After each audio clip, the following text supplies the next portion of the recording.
Yes. Yeah. Okay, so we're live, round 2. I don't seem to have much luck with these. Just when I get ready with them all working, it's going to be over. But I'm now live again. Let's see if Liz, do you want to ask to join again, Liz? She's definitely there because I can see she's joined. I just need to see if you, will you request? Here she goes. Right. Go live with Liz. Let's just wait and see. Everyone needs to tell me if they can see us both. Here she is. Hey. You've got your lighting sorted. You've got a nice dark background. Look at my horrible bright. I'm going to try mine. Let me turn my light off. Right. Let's have a look. Oh, that's good. That looks good. Is that too dark? No, that's better, isn't it? Looks Yeah, good. perfect. I'm sorry about that. I think I was trying. My phone was trying to connect to Wi-Fi that wasn't working. But thank you. Look at you, looking beautiful as always. That beautiful in my Aspiga. Hope you know. Yes, your Aspiga blouse. So I just want to quickly introduce Liz to our customers. Not that you need any introducing, but thank you so much for coming on quickly to have a quick chat with me about one of my subjects that I'm passionate about, and I know that you are as well. And I often listen, and everyone else who doesn't, Liz does the most amazing, well, you do lives, you do podcasts, you do Wednesday well-beings. I mean, you must tell us all about them. But for those that don't listen to them, I do apologize, I'm next to a train. You really should, because this is about sustainability, but Liz is all about health and well-being. And I've learned so much about the dreaded menopause. Some people won't be going through it. Some people might be just starting. Some people might be over, and some people might be way off. But it really is a lifesaver. That I think the information you're giving us all, Liz. So thank you so much. Pleasure. And I've learned a lot. But thank you so much for sparing your time today. Will you tell us all before we start what your little schedule is in the week of all your lives and podcasts? Oh my goodness. Well, I started in lockdown and ended up, I did every day for the first 16 weeks at lunchtime. Oh. And now I do Monday, Wednesday, Friday on Instagram at 12:30. And it's a lovely community. You know, it's women, mostly midlife women, interested in looking good, feeling good, doing some good along the way. And are you interviewing people still? Or are you just doing lives talking to your customers, or are you interviewing people still? Interviewing, so split screen like this, and then I also record my podcast. I've got a podcast that goes out Wednesdays and Fridays, and yeah, it's just been amazing. Oh, look at your lovely doggy. I know she wants to join in. No, well, it is amazing. I love that whole kind of community thing that we have here, and that we can be live, we can share. I broadcast from my home, from my farm in the West Country, so I can bring different elements of that to life. You know, sometimes I'm in my bedroom, in my workout kit, sometimes I'm cooking in the kitchen, and you know, it's really transformed. I'd never would have done that if we had. I think it's one of the real bonuses that's come out of it all, and that it's acceptable for us all to just be normal people. Yeah. And I think what's great about yours is I've seen like 250 people tuning in, you know, just on a normal day, and to be able to talk and share things is phenomenal. It really is. And I learned a lot of things through you. And, you know, I started doing the Natalie Clough Pilates because you told us about her. And I told people about her, and I told people about the yoga people I was doing, and that's how the world goes. And it's just great. Absolutely. Really, really good. I mean, one of the things I started doing quite early on was, you know, I used to say, oh, I love this. I really love that. You need to know about it. So we started this thing called Liz Loves, which I know you've been part of with Aspiga, where it really puts a focus on often female founder brands, because that's kind of my background. So I want to lift other women up, particularly in this space, and, you know, share discount codes and offers, and just shine a spotlight on some of the smaller brands, the British family-run brands that, you know, don't have big ad budgets, wouldn't necessarily be seen or known by many people.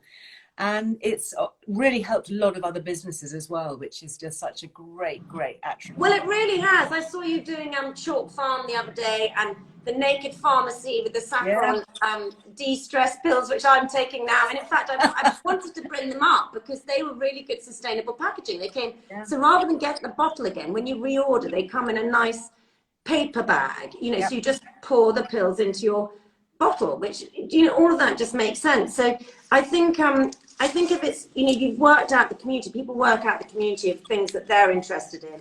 and that they like, and you're on the same wavelength. And I think you're offering a really valuable service, especially supporting, as you say in your biog, you know, supporting ethical and sustainable businesses. I think it's really nice because when you start off a business, and you know, we're a little bit more established now. I was thinking last night in my bed, oh my God, it's been 15 years, but we're still a small business. But some people are even smaller, and when they start, they don't have the marketing budget. No. You know, it's really difficult, and they're putting their life and soul into these things. So having people like you give them a shout out and endorse their products. Well, you know, I had friends who had got their brands into big retailers, you know, often big mainstream retailers who should know better, who started cancelling orders and squeezing margins and doing all of that. And a lot of the brands that I like to support are brands who sell privately. They maybe make their income from trade fairs and private sales and festivals and things like that. And of course, that all stopped. Yes. No events. There was, you know, no stall holders were allowed to be operating. So a lot of people went online, and it has changed a lot of businesses, hopefully for the better, but it's not without its challenges, for sure.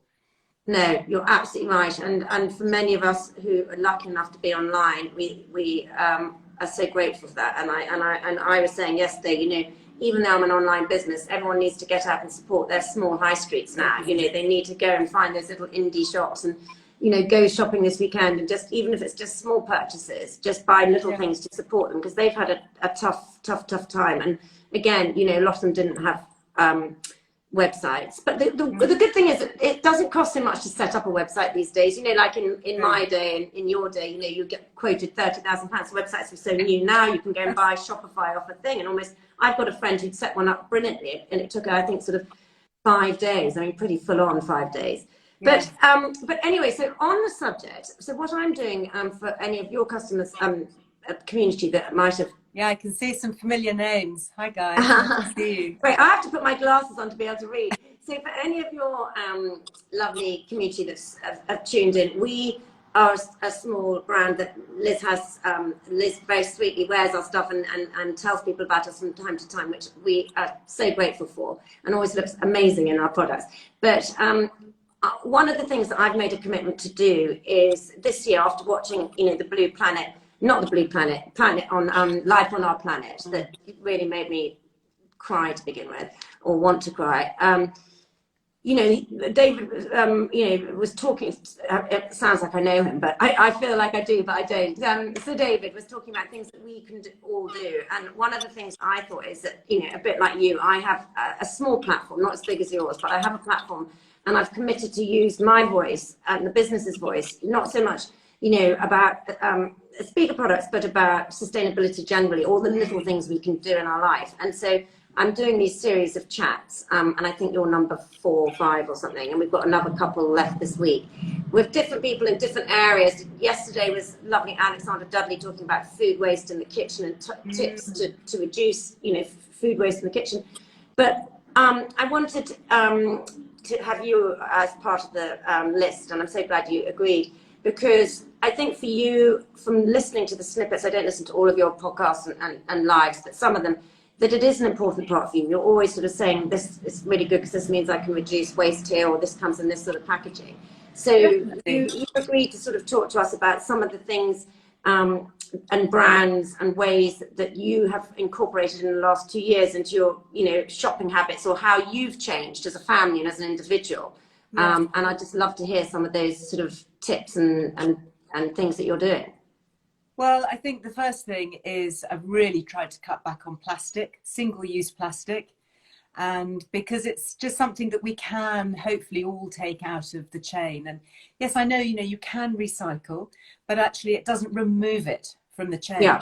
You know, when you recycle something, you know, you empty a yogurt pot or something and put it in your recycling, actually it's just getting ground down into plastic dust and making more plastic. And yes, it's better, I guess, than it just becoming landfill, but it doesn't remove it. It stays within our environment. So I think removing it as much as we can. And I love your packaging and the way that you operate. So yes, you know, people like Naked Pharmacy and other brands that are packaging in glass and then have cardboard refills. I mean, it is hard when you are working with medical products or food products. You've obviously got hygiene issues, especially now, you know, we're all being told to, you know, being more sanitized than ever. So it is a challenge. But actually, interestingly, talking about things like yogurt, one of the things that I've started to do is make many more of my own basics.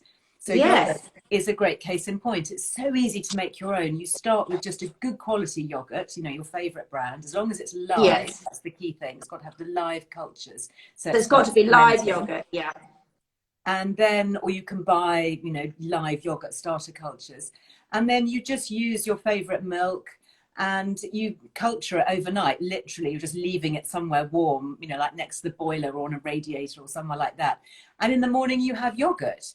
And then you can put it into, you know, glass jars or, you know, any kind of container. But where do you buy the live stuff from? Well, so you start off with, for example, just a nice, good quality, organic, whole, plain, live yogurt. So, you know, there are lots out there, you know, Yo Valley, Rachel's, you know, I mean, lots and lots. And then you use a little bit of it. So you take a spoonful of that and you heat it up with a bit of milk. There's a really easy tutorial on Our Wellbeing. And you just heat it up. So it's around sort of like coffee or tea cup temperature. And so a little bit sort of hand hot. And then you pour it into your containers and you just leave it to cool. And then overnight, magically, those wonderful microbes that are so good for our microbiome, they do their work overnight and they culture it. They inoculate the yogurt with the beneficial bacteria. And then you can keep it in the fridge for however long. Yeah, for, you know, a week or so. And then you just make sure that you save a bit for your next batch. So it's a bit like a chain letter, you know, it just goes on and on and on. I'm going to do that because I get through a bit of yogurt and I buy the Yo Valley. It's really good for us. Exactly. I mean, it's something that, you know, particularly as women, it's full of calcium, it's full of protein, it's full of probiotics. It's, you know, really such a good all-rounder. But if you're buying endless plastic pots every week, A, they're expensive, you know, B, they're not renewable. Then you're throwing the plastic away. And actually, you know, little things like that where you can learn how you can make things so easily. Yes. And everybody benefits from it. Yeah, I think it was like talking to Alexandra yesterday. Go back to how our mothers used to do it in a way. Yeah. And baking bread. I know lots of people got into sourdough. And the great thing about sourdough is, again, it's very easy to do and you can make your own sourdough starter culture, but it takes a while. It takes a good sort of 7 to 10 days because every day you have to feed it with a little bit more of the water and the flour to, you know, to nurture these sourdough fermentation bugs that are growing in the sourdough starter before you then make a really simple loaf of bread with it. And I think everyone had a bit more time to kind of slow down and think, right, I'm going to look into this. You know, how can I do this? As long as you get your flour. I mean, I think now we've kind of got our supply chains a bit better. I think there's plenty of flour. Everything, you know, flour and loo rolls, I think, were the things that just sort of disappeared, didn't they? Yeah, most houses have got enough of those for the next 2 years now. Yes, actually, on that subject, the loo roll's an interesting one, isn't it? There's those great companies, I don't give a crap, or I give a crap, or something, you know. Yeah. Who gives a crap? Who gives a crap? And they're doing some bamboo ones now, I see, which is interesting. And having things packaged in paper. So if you have the option to buy something that comes in paper rather than is wrapped in plastic, because it's these plastic films that you can't then recycle, and they're just wrapped around everything. Oh, I know. And I've got this ready because these arrived today, even though this is meant to be your live interview. Just because they arrived today, I ordered some almonds. I didn't realise quite how big it was. But, you know, this is Whole Foods, and this is all, you know, that I've never seen it like, you know, their packaging now like that. So people are starting to do it, aren't they? And I think when you see those in the shop, choose those over the plastic, you know, ones if we can, because it encourages, you know, people, well, it encourages other people to do it as well. But it is great. Do you know of any other brands that are doing a good job in terms of the food industry in that area, changing their packaging and things? I think gradually people are changing. I mean, it is a challenge, particularly when you've got fresh produce, because you need to keep things safe and well. There's another great organic meat company that I like a lot called Greg's Farm, and they're online. And they wrap their chickens, for example, in brown paper, like a traditional butcher. So you get a delivery box, and it's a cardboard delivery box, and it's insulated with sheep's wool. So I've got sheep here on my farm, so I'm very keen on sheep and using wool as a natural insulator. It's a very good insulating fabric. That's amazing. What's that company called? Greg's Farm. Great.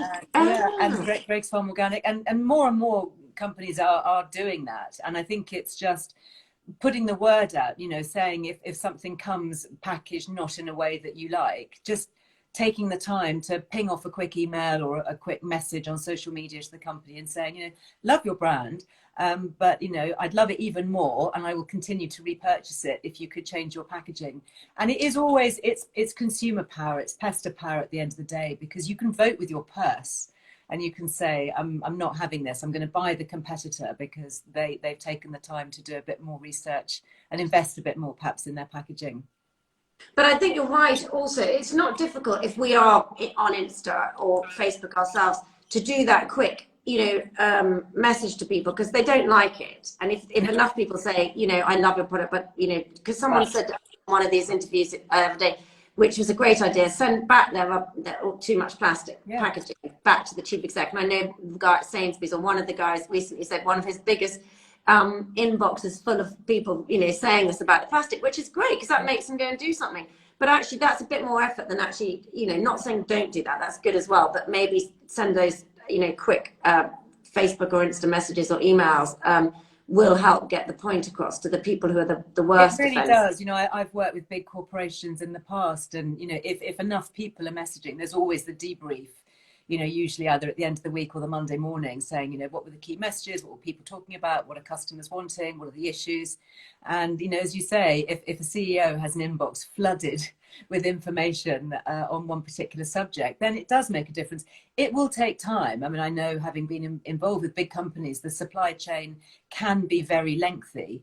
And particularly when you're working with things like food or medicines or whatever, you have to make sure things are safe. So they've got to be tested. So it's not necessarily an overnight fix. But I think keep on making people aware that you care, and holding people to account, I think, is always a good thing. Yes, someone just asked, what was the name of the farm? You said it was Craig's Farm. I think it's Greg, G, but yeah, exactly, spelled like that. Yeah. And and Coombe Farm Organics, that's another one that's local to me down here in the West Country. I think if you just go on, I mean, I have to say, most of the organic and grass-fed producers are perhaps a little bit more environmentally aware, because that's their bag anyway. And therefore, if you look at how things are packed, they do normally say, this is, we've changed our packaging and this is how it will come. But I think it's also about consumer perception. And I think we've got to be prepared to accept it. And I think we potentially, and this audience here, are maybe filled with early adopters who will cope with it. But I think, in the wider scheme, that the big multiples, the big supermarkets who have the real buying power, those are the people that the message really needs to get across to. And other people as well, just friends and family, raise it as questions and issues. And when you see a piece of plastic packaging in somebody's house, now we're going to be allowed, hopefully in the future, to actually see people in real life. Oh, that's interesting. I've actually found this other brand that doesn't produce all that plastic. That's why I support them instead. Yes, exactly. And making sure that people, are doing their recycling and stuff. I went round to someone's house the other day, and I have to say, I have to be careful. It actually wasn't the other day. Wishful thinking. Yeah. In this case, it really wasn't. But, we were helping tidy up afterwards. And we were like, which is your recycling bin? And they said, oh, we don't have one. And I got quite upset and cross. And I thought, I'm going to stand my ground on this one, because it's not acceptable in this day and age not to have a recycling and know what you're doing with all that. And it is a bit time consuming, some of it. Like our village, it doesn't collect glass now and stuff. But really, we can, especially this year, we've all got a bit of extra time. So, yes, I think it's right, pointing out to people and telling people about great brands that or different things that you've done. So anything else in your sort of ethical shopping, any other things in any other areas? So in the kitchen, cook more, start more from... Yeah, cook from scratch. I think that was a really interesting revelation when lockdown first started. And obviously, we were thrust into it relatively quickly. And a lot of people, I mean, people talk about the lockdown pounds and putting on weight. That's probably because they started then baking, you know, too much banana Yes. bread. But actually, a lot of people lost a lot of weight and saved a lot of money because they weren't eating fast food. They weren't buying that quick sandwich from Pret or wherever, and they were having to create something from scratch, possibly from limited ingredients, you know, going out Yeah. and having fewer suppliers available. And there was an issue at the beginning, wasn't there, with certain bits of fresh produce not being Yes. able to arrive in the UK. And Yes. so a lot of people were experimenting, you know, making their own soups, making bread, making, you know, just really simple, you know, eggs or, you know, grilled something or other and some seasonal veggies. People started gardening. They, you know, were more interested in keeping an allotment. They were growing, you know, lettuces on their window boxes and things that perhaps we wouldn't have done before, either because we didn't have the time or we didn't really think about it. I think for me, it was quite interesting being involved in regenerative agriculture and farming to see the whole debate around food security and what happens in the UK when suddenly our pipeline from overseas is shut off. And we don't actually get the incoming planes laden with whatever the fruit and veg is from some tropical country. We have to rely on British farmers and growers. And I'm always massively supportive of British and farmers and growers who kept going 24/7. Yes. You know, literally, Getting all the crops industry. don't stop growing. The cows still need milking twice a day. You know, it doesn't just stop because, you know, some government says, oh, you need to pause now. And actually, we've got to use them or lose them. We've really got to support people who are producing good quality, nutritious food that is going to sustain the nation. So I think that made me think more about really supporting and backing British farmers, perhaps even more than I've done before. I can see all the hearts coming on the screen. It's nice to get, you know, hearts and information for that too. Yes, I think you're absolutely right. And I think for any of us that are lucky enough to be in the country, there's always close by a farmer's market or farms that you drive past, and it's, you know, stopping in and seeing what you can buy and telling. And, like and even if there isn't, you know, there's farm box schemes and veg schemes. And I know my daughter who lives in central London, you know, she signed up to this great scheme where it delivers waste or leftover veg or wonky veg.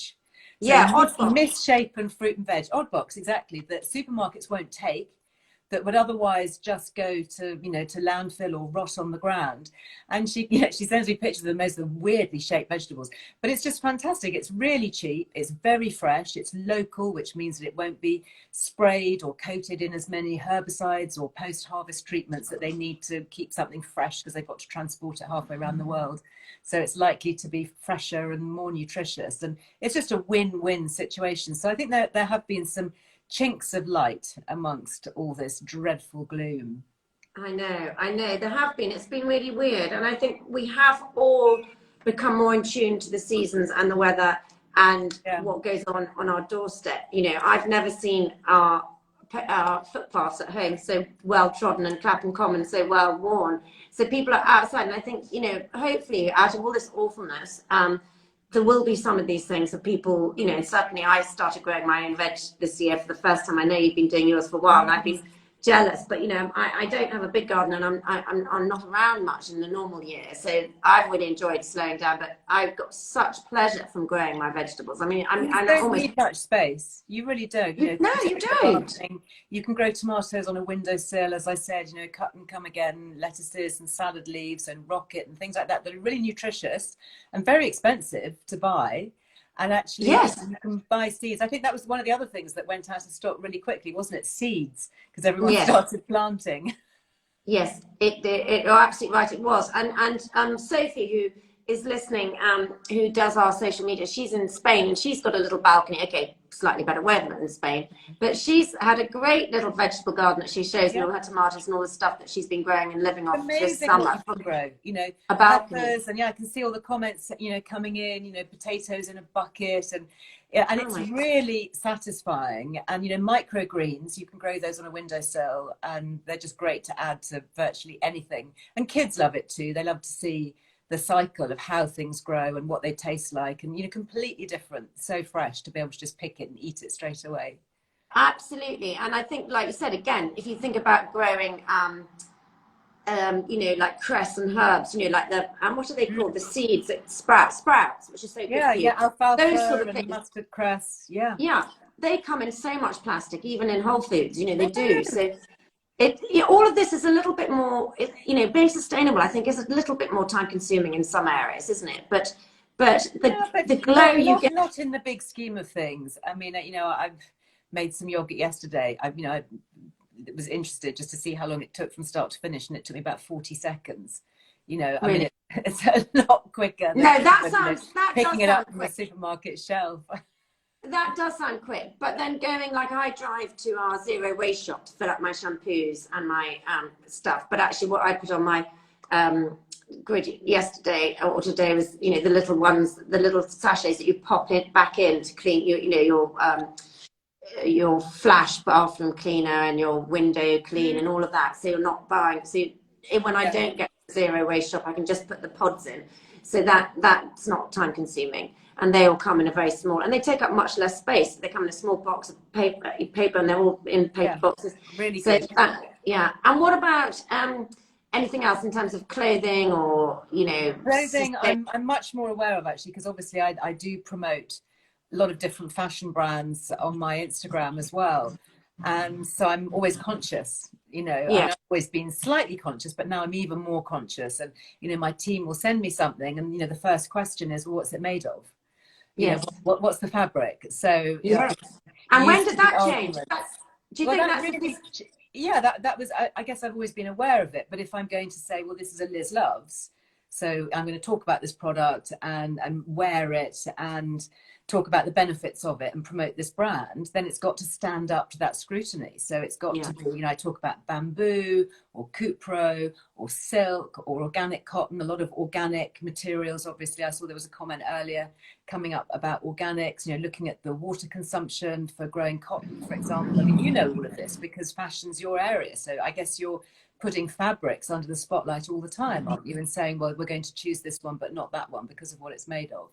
Absolutely. And we've made, you know, a big decision in 2020 to stop all cotton that isn't organic. And there was one T-shirt that we couldn't get we couldn't get the slub cotton in organic this year. So we donated, we sort of offset it, like, you know, offsetting your air miles with donating to Water Harvest, which is a charity in India to help water, because normal cotton just, you know, strips the countryside of the water that they so desperately need.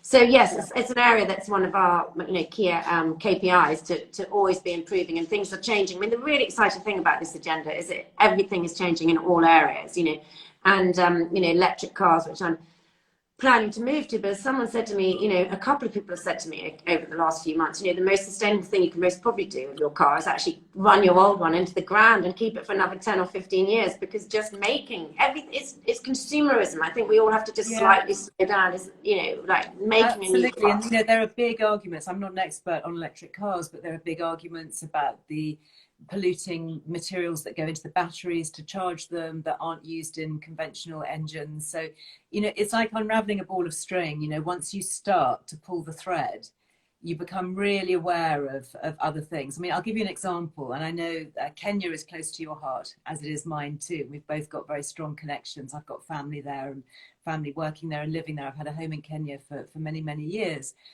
And I remember being really incensed when people started boycotting Kenyan beans, saying, oh, you mustn't buy Kenyan beans. Yes, I remember you doing a thing on that, yes. Yeah, think of all the air miles. Oh, I had letters in the paper and all sorts. And I said, listen, the Kenyan beans are grown in natural sunlight. So they're not grown under artificial light in Europe.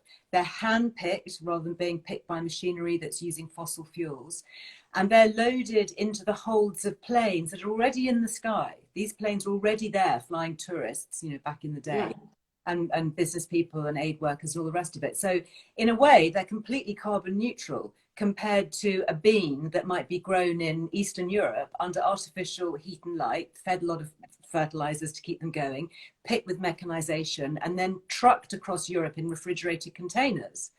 So, you know, when you compare the carbon footprint, so it's not right to say, oh, I'm never going to, you know, buy produce from a developing country, coupled with the fact that that bean money is literally keeping destitute people alive. So, you know, you've got to have the face of humanity. It's not just investing in a huge agri-commercial conglomerate. It's actually going very often to subsistence farmers and sustaining people, literally keeping people from starvation. So, you know, there's always a much bigger picture. It's really easy, isn't it, just to say, oh, I'm not going to do this because that's bad. But when you start to look at it, I agree, and I think that's a really interesting point. And Alexandra brought it up yesterday, who's talking about food in the kitchen. She said the same thing about don't just write off things from abroad like pajamas, I was going to say, but they're not pajamas, bananas. Because she said, you know, bananas are actually one of the most sustainable because they come they come on boats, and they take forever to you know, they don't overwrite, you know. And so she said this, you know, because they come on green. But she was saying exactly that. Look into, you know, do some research on a Sunday morning, you know, and I'm sure there's stats on all of this, on what is and what isn't sustainable. Because again, you know, you think, well, I might be buying my blueberries in England or whatever, but again, you know, buying blueberries in the midwinter in England, you know, there's a lot of electricity going on to heat something to make a blueberry grow. So it's right, you know, try and eat local, you know, try and eat and shop local where you can, and that might be local in terms of British, or it might be local in terms of your own neighborhood. And seasonality, you know, seasonal is always good, because it's kind of how we were meant to eat. You know, we're meant to eat, you know, some of the root vegetables and legumes and things in the winter. And if you look at Chinese medicine, that's all considered very yang and very warming and very nurturing and fortifying. And then we have all the sort of spring greens and the lighter things that come in during the springtime. And I think veg box schemes are great because they are seasonal. And it's a lucky dip, isn't it? You find out if you're living in the city and you've lost connection perhaps with what's growing in the fields, the veg box will tell you because it will be packed with all the seasonal stuff.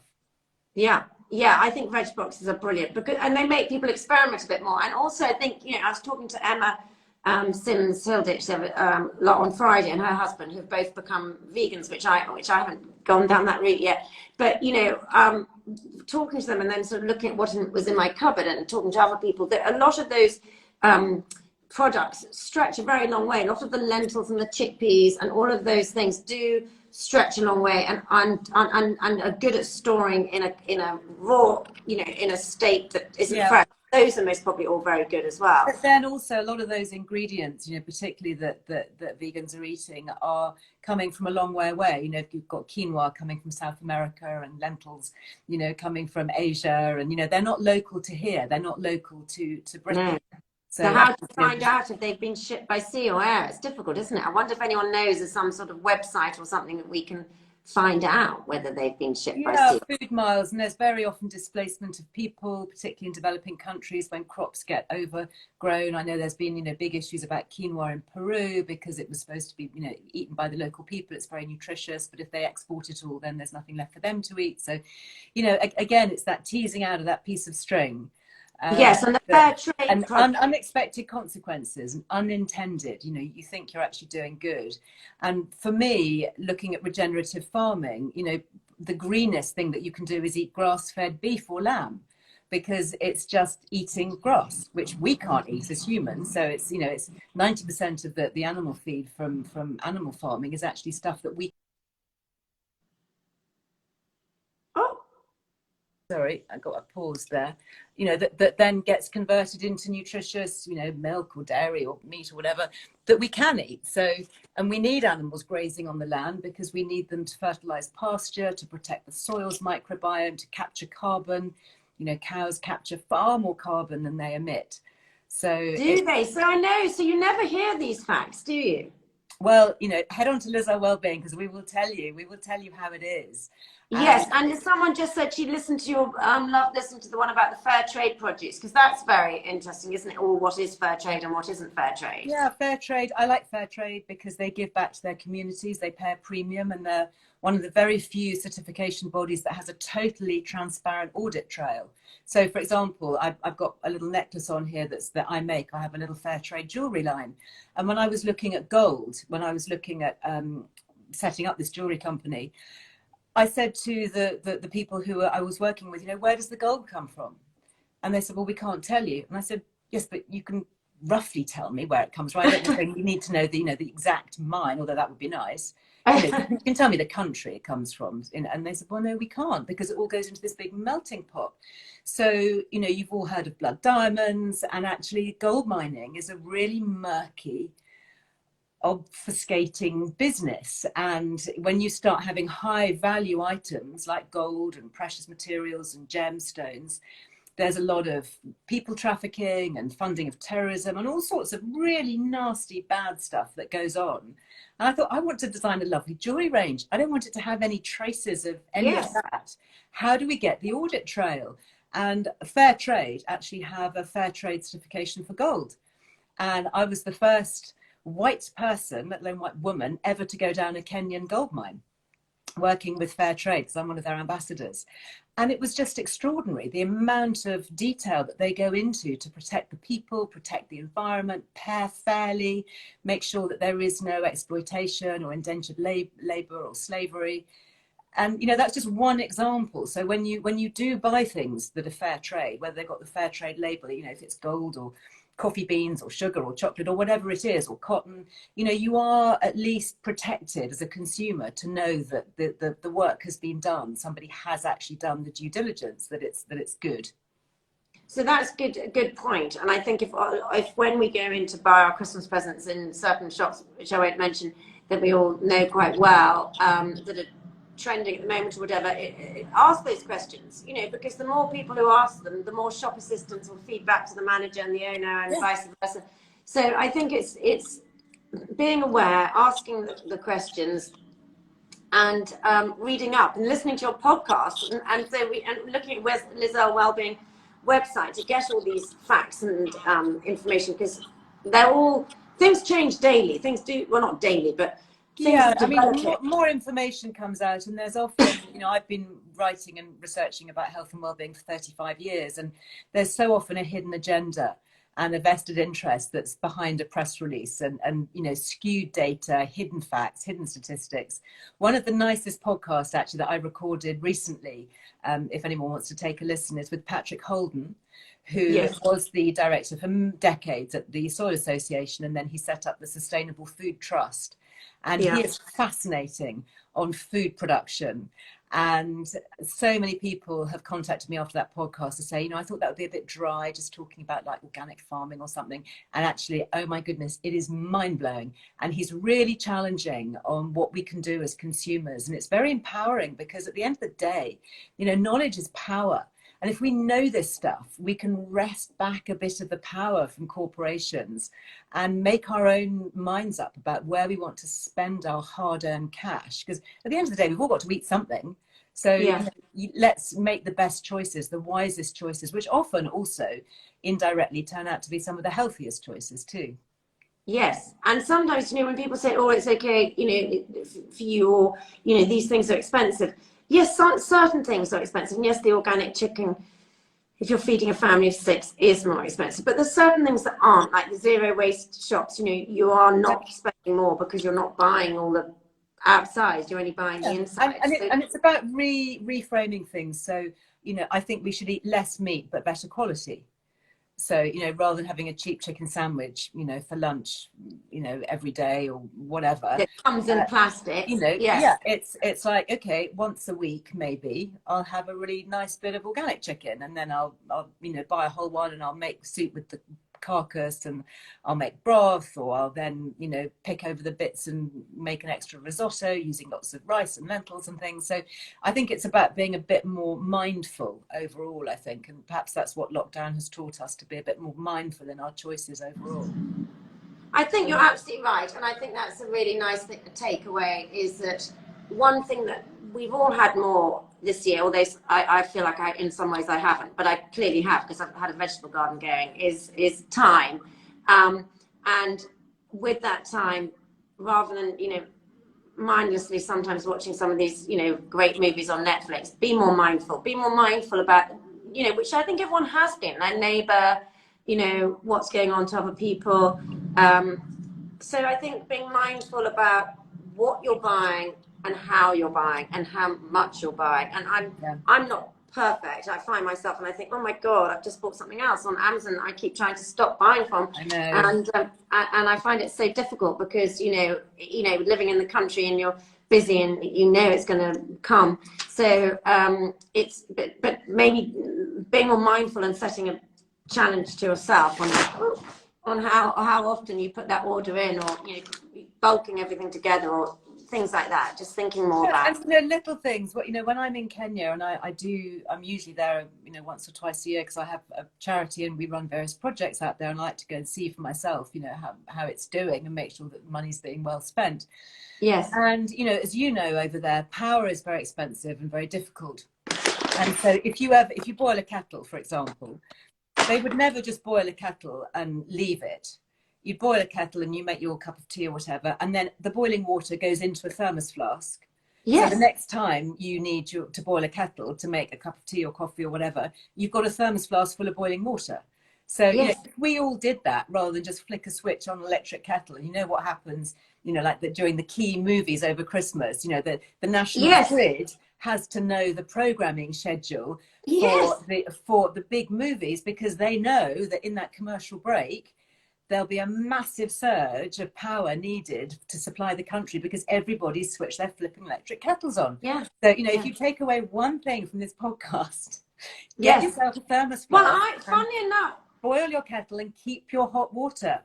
Yes, funnily enough, I've got a swell bottle. I got a family one, which we did sell, and we still do, but not so many because everywhere, I'm pleased to say, now sells them as well. But I'm doing exactly that at home because I like drinking my herbal tea all day. So I boil the kettle in the morning for my first ginger and water, and then I do exactly that. And I think you're right. I mean, we've got so much to learn from Africa.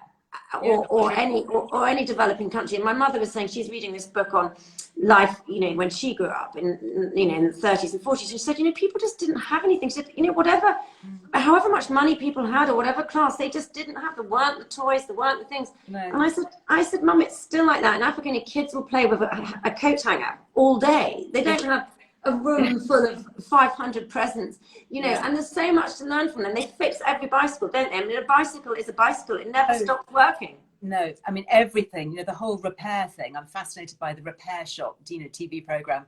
It's so important, isn't it? And we build in obsolescence. I think, you know, we should reject gadgets that can't be repaired, that can't be fixed. Yeah. Because, you know, I take things back to, you know, a certain computer manufacturer, asking them to be fixed, and they say, well, we can't fix it because, you know, we can't open the back, we can't replace the battery, we can't do this, you know, you just have to start again. And that's just not acceptable. It's not acceptable. And we've got a great thing that's happened in our village. I think they stopped it now during the lockdown, but in the pub once a month they have some lovely old guys that you can take things along and they try to fix them. Yeah, amazing. And I just think, you know, because you know, like you said, they should be able to fix things. And in Kenya, people can fix everything. I can't fix anything, but I don't like throwing it away. So if someone else can fix it, or take it off my hands to fix it, or even take it out to Kenya to be fixed, because I'm looking at 2 radiators here in our office, these little radiators that you buy, these blow fan radiators. It's like phones. They make them to break after 6 months. So you buy a new one again. So yeah, we need to all find a handyman or set up in our local community. And join these websites where you can share when you've got, like the lovely lady we spoke to the other day, Amal, you know, when it wasn't Amal who was talking about it, Emma Sims Hilditch was talking about this website where your Nespresso coffee machine, for example, you don't use it anymore because you stopped drinking coffee or whatever, and you can put it on this thing and someone else will come and take it, you know. Absolutely, free cycle. Brilliant. I get loads of things, you know, that I put into free cycle that people will come along and collect and reuse. I'm having a big clear out of my attic recently, and you know, I'd had all this baby kit that I'd kept and just thought, this is crazy, you know, let's just move it out, let's just, you know, clear the decks a bit. And you know, grateful people came and said, this is fantastic. And I said, look, it's not new, I'm sorry, you know, it's a bit bent. And they said, great, doesn't matter, and it's, you know, it's free, they come, take it away, reuse it, goes on to a good home. So free cycle is a good one, exactly. And or Facebook pages, you know, there's lots there. I think what it is, it's just always thinking, isn't it? Always just not thinking about not putting it into. If someone said recycle and throw away is the last resort. Think of all the things you can Yeah, do. absolutely. Reuse, and that's the first thing if you can. Repair, and then cycle would be the last one. But also, but again, like with our garments, you know, we have people that send things back to us. Handmade things from India, there's sequins all over it, and people send them back wanting a new one because one sequin's come off. And I think, really, you know, does it matter that one sequin's come off? And, you know, that is, you're buying a product that's hand sewn sequins. At some stage, you know, sew one on yourself, or just get over one teeny sequin coming off. So it's sort of, it's sort of accepting some of these things, you know, rather than just sending them back or throwing them out. Yeah, I think, you know, having a bit more compassion all around probably wouldn't be a bad thing. And one of the things that I've really learned is how you can literally find virtually anything online that you need to repair or fix or mend. And good idea. I would always like ring up the IT guy saying, oh, this, you know, so-and-so's frozen, or this is jammed, or I don't know how to install this. And in the end, you know, my IT was saying, have you actually Googled it? And it's amazing when you know, just put into your search engine, whichever one it is, you know, how do I ... The answer's there. So I now repeat it to my kids when they say, oh, how do I do that? I say, look it up. Go and look it up. Yeah, that's a really good point. Yourself. That's a really good point. How do I darn a hole in a jumper? Really good point. How do you sew on a button? I mean, literally anything. How do you sew on a sequin? You know, you should send it back with a link. I know. We're so lucky in this day and age, aren't we? We are so lucky that everything is there at our fingertips. Liz, I promised you this would be 20 minutes, and it's gone on. Oh my goodness, so I better go. Let's say thank you so much for your time, and all those points are really useful. And I will be in touch shortly, but thank you so much for sparing the time. Bye-bye. Thank you. Take care. Bye. There's always a tutorial. There so is. Oh, bye, everybody. Thank you for joining in. Bring our communities together and share our skills. That's so true. Imagine if they had to look up in a book. I know. Guys, it's so nice that you are all part of this chat. And thank you for all your time as well. Okay, take care. Bye. Oh, how do I turn it off?